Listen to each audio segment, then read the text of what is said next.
Serge Mambouli is the Republic of Congo's ambassador to the United States and the dean of the African Diplomatic Corps.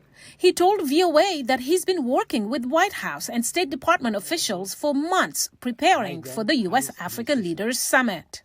Our expectation is that, first, the cooperation must be strengthened between individual African countries and the United States on the bilateral level, and also on the continental level between Africa and the United States.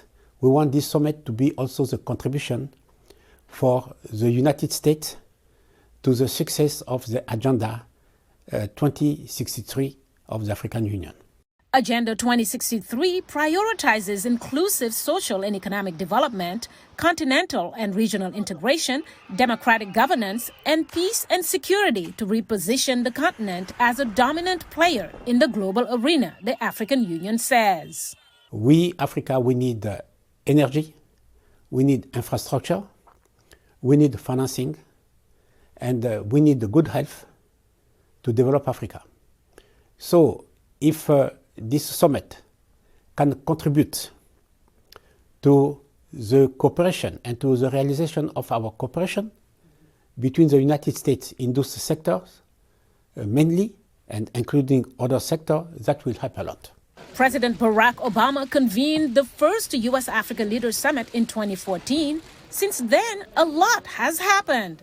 Jude Moore, Senior Policy Fellow at the Center for Global Development, says this year's summit comes at a crucial time. On the African side, they will be expecting the U.S. to take a position on some of the issues that are now confronting the continent: inflation, fuel, the war in Ukraine, and the impact on lives and livelihoods. But more importantly, this is going to come after COP27.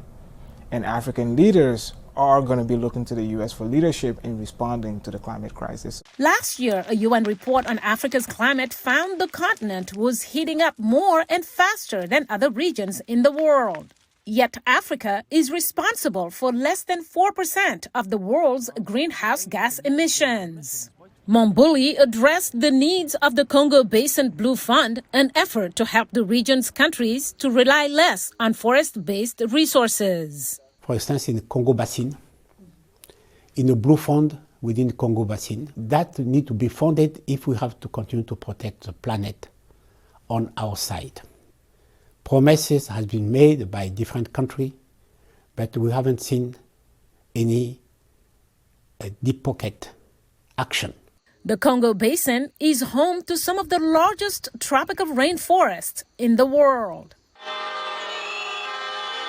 On governance, Africa has recently seen recurring coups, mainly in the West African states of Mali, Guinea, and Burkina Faso, some of the countries that were not invited to the summit.